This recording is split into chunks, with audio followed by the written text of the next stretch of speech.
हमना ला 12 into 11 नि एन्सारखौ दिहुननांगौ। बेखौ आङो बे 5 सेकेन्डनि सिगाङावनो सल्भ खालामनानै दिन्थिगोन आंनि कपियाव नाय। बेनि एन्सार। आरो हमना ला 22 into 31 नि एन्सारखौबो दिहुननांगौ।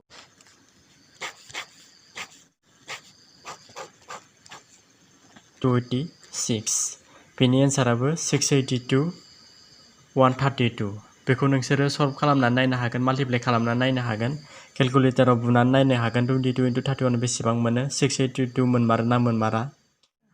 जोबोद सोमोनांथावना बेबायदि गोलाव गोलाव नाम्बार्सफोरखौबो बेबायदि गोलाव गोलाव सिन बोनानै 5 सेकेन्डनि सिगाङावनो एन्सारखौ दिहुननानै मोनो। जुदि नोंसोरबो बेबायदि सोलोंनो लुगैदोंब्ला, बेखौ रोंनो लुगैदोंबा अन्नानै आंनि चेनेलखौ साबस्क्राइब खालामना ला, बेल बाटनखौ प्रेस खालामना ला, लाइक खालाम। बे माल्टिप्लिकेशन सर्ट ट्रिकखौ जापानिस ट्रिक होननानैबो बुङो। बेखौ स्टुडेन्टनि अनगायैबो गुबुन सुबुंफोराबो बेखौ बाहायनो हागोन, गावनि केलकुलेसनाव टाइम सेभ खालामनो थाखाय बाहायनो हागोन आरो गावनि लोगोफोरखौ सारप्राइज खालामनोबो बेखौ दिन्थिनो हागोन।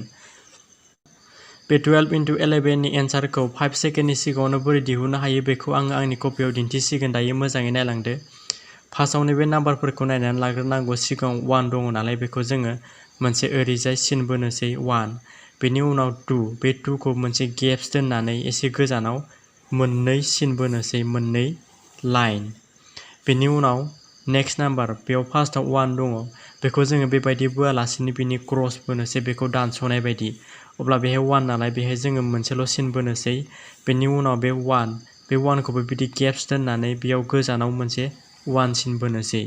अब्ला दा जों नाम्बारखौ बोरै दिहुनो होनोब्ला लास्टारनिखौ नैबेखौ आन्था लागोन, गेजेरनिया नैबेखौ आरो नोंसोर मोननैखौ दाजाबनानै होगोन बा प्लास खालामनानै होगोन आरो फार्स्टटारनि नाम्बारा नैबेखौ एक्सट्रायै लागोन। दा बबेखौ नाम्बारखौ काउन्ट खालामो, बबेखौ सानो नायदो, बबेजों बेसेबां क्रस जादों बेखौ नायदो। बेहाय मोनसे क्रस जादों, बेखौ 1 लागोन। बेयाव मोनसे क्रस जाबावदों, बियो 2 जागोन। अब्ला 1 2, बेखौ लास्टाराव लिरना लासिगोन 2। बिनि उनाव गेजेराव नैबेयाव मोनसे क्रस जादों, बेखौ 1 होनगोन आरो बेयाव मोनसे क्रस जाबावदों, बेबो 1 + 1 2 जाबाय आरो बेहाय मोनसे क्रस जाबावदों, 3 जाबाय। 1 2 3, बेखौ जों गेजेराव लिरनानै लानोसै 3। बेनि उनाव फार्स्टटाराव नैबेहाय मोनसेल' क्रस जादों, बेखौ 1 होननानै लिरना लासिगोन 1 132।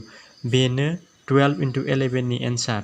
अब्ला 12 into 11 132 मोननो हायो। बेखौ जों 5 सेकेन्डनि सिगाङावनो दिहुननो हायो। बेखौ जुदि फोथायाबा केलकुलेसन खालामनानै नाय, 12 into 11 बेसेबां मोनो, बेखौ 32 खौनो मोनगोन। आरो नेक्स्ट नाम्बारा 22 into 31 मोन। बे 22 into 31 नि एन्सारखौ माबोरै दिहुनो बेखौ नायदो। बेबायदिनो एखे रोखोमै बेहा 2 दं नालाय मोननै गोलाव गोलाव सिन बोनोसै 1 2।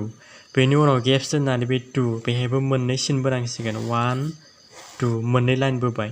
बेनि उनाव नैबे 3 खौ जोङो ओरैजाय क्रस बोनोसै, मोनथाम 1 2 3। बे लाइना नाम्बारजों हिसाब, जुदि बेयाव 4 थायोबा मोनब्रै बोदो, जुदि 5 थायोबा बेयाव 5 लाइन बोदो, जुदि 6 थायोबा बेयाव 6 लाइन बोदो। बेवहाय 3 दं नालाय बेहाय 3 लाइन बोबाय। दा गेप्स दोननानै बे नेक्स्ट नाम्बार 1 नालाय बेहाय मोनसे 1 लाइनल' बोसिगोन बा मोनसेल' सिन गोलाव सिन बोसिगोन। अब्ला दायो दहायनि बायदि लास्ट नाम्बारा 1 2, बे 2 जाबाय। बेनि उनाव गेजेरनिया 1 2 3 4 5 6 7 8, गेजेराव 8। बेनि उनाव फार्स्टआव 1 2 3 4 5 6, बे 6। अब्ला बिनि एन्सारखौ मोनबाय 682। 22 into 31, बिनि एन्सारा जाबाय 682। बेखौ जोङो केलकुलेसन खालामालासे बेबायदि गोलाव गोलाव सिन खालामनानैबो दिहुननो हायो। बेखौ नोंसोरो केलकुलेसन खालामनानै नायब्लानो जाबाय। बेबायदिनो जों गिदिर गिदिर नाम्बार्सफोरखौबो माल्टिप्लाइ खालामालासे बेबायदि सिन बोनानै दिहुननो हायो। दायो जोङो 3 डिजिटखौ माबोरै दिहुननो हायो, गिदिर गिदिर नाम्बारखौ माबोरै दिहुननो हायो बेखौ नायनोसै। हमना ला 3 डिजिट 231 into 312। मोनथाम सानजिमा गोनां नाम्बारफोरखौ माबोरै सानजाबो एबा माल्टिप्लाइ खालामो बेखौ आं दिन्थिनोसै दायो। अब्ला बेहाय 2 दङ नालाय 2नि थाखाय फार्स्टआव मोननै गोलाव गोलाव लाइन बोनोसै 1 2। 3नि थाखाय गेप्स बोनानै 1 2 3, मोनथाम लाइन। दायो 1नि थाखाय आरो गेप्स दोनबावनानै सिंगोल लाइन 1 बोबाय।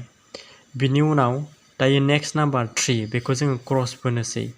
3नि थाखाय मोनथाम लाइन 1 2 3 1 2 3 दायो बे नेक्स्ट नाम्बार 1 नि थाखाय गेप्स दोननानै 1 सिंगल लाइन बोबाय बेनि उनाव 2 नेक्स्ट नाम्बार बेनि गेप्स दोननानै मोननै नाम्बार बोनोसै 1 2 मोननै लाइन मोननै हांखो बोबाय अब्ला दा बियो नैबे 2 डिजिटनिफ्राय एसे कमप्लिकेटेडसिम बेखौ जेबो गिनो गोनां गैया जों लास्ट टार्मनिखौ नैबेखौ आन्था एक्सट्रा लागोन लास्ट टार्मनि सेकेन्डनिखौ बेजों आरो नैबेजों लागोन बिनि उनाव फार्स्ट टार्मनि बे साइडथिंखौ नायदो फार्स्ट टार्माव जों नैबेखौ आन्था लागोन फार्स्टनि सेकेन्डआ बेखौ आरो नैबे गासैखौबो जोङो प्लास खालामजोबनानै होगोन आरो नैबे गेजेरनि आग्लायनाय खिनिया बे गेजेरनि जासिगोन गासैखौ प्लास खालामनानै होयोब्ला जों गेजेरनि नाम्बारखौ मोनगोन अब्ला जों दायो लिरनानै नायनो बेयाव मोनबेसे क्रस जादों 1 2 मोननै क्रस जादों नालाय लास्ट टार्माव बियो 2 जागोन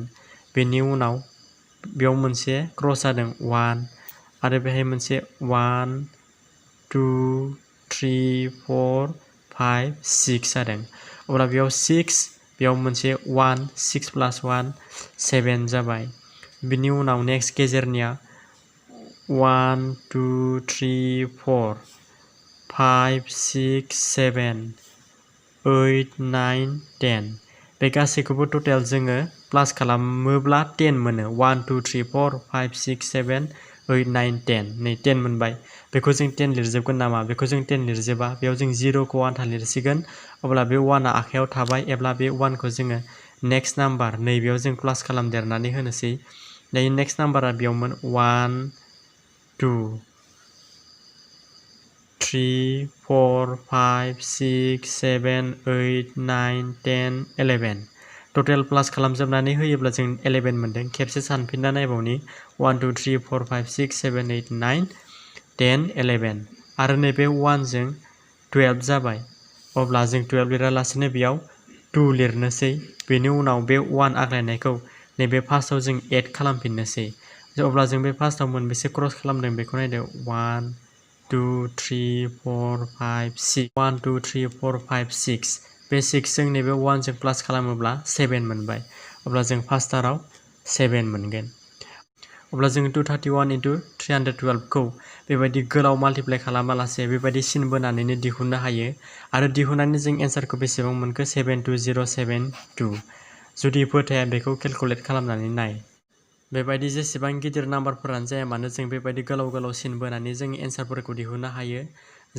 जों बे नाम्बारफोरखौल' नायनांगौ नाम्बार हिसाबै जों लाइनखौ ड्र खालामलांनांगौ आरो बहा बहा क्रस जादों बेसेबां क्रस जादों बेखौ जोङो सिस्टेमेटिकेलि काउन्ट खालामलांनानै एबा साननानै जोङो एन्सारफोरखौ लिरनानै लानांगौ आसा खालामबाय साफ्रोमबो नायगिरि नोंथांमोना मोजाङै बुजिबाय बेबायदिनो आं सानफ्रोमबो मेथ्सजों रिलेटेड इडुकेसनजों रिलेटेड भिडिअफोर लाबोबाय थायो आरो आं मोनसे गोनां बाथ्रा बुंनो सानोदि दा बे लकडाउननि थाखाय साफ्रोमबो फरायसाया मोजाङै क्लास लानो मोनाखै रांनि आंखालाव सोरबाबा टिउसन लानो हायाखै अन्नानै बिसोरबायदि फरायसाफोरनिसिम आंनि चेनेलखौ आरो मोनफ्रोमबो भिडिअखौ शेयार खालामनानै हो आंनि बे चेनेलाव गोबां गोनां कुइसनफोर सल्भ खालामनानै दिहुननाय जाबाय आरो बेबायदिनो टेक्स्ट बुकजों लोगोसे सिगाङाव जाना थांखांनाय प्रिभियास इयारनि hslc एग्जामनि कुइसनफोरखौ सल्भ खालामनानै हगारनाय जाबावगोन जागायनायनिफ्राय जोबजासिम भिडिअ बानायनानै फ्रि कर्स होनाय जागोन आं गेरेन्टि होयो दि थाइसे थाखा बाहायालासे आंनि भिडिअखौ सानफ्रोमबो नायनानै नट खालामना लायोब्ला आनजादाव 100% उथ्रिसारनो हाथारगोन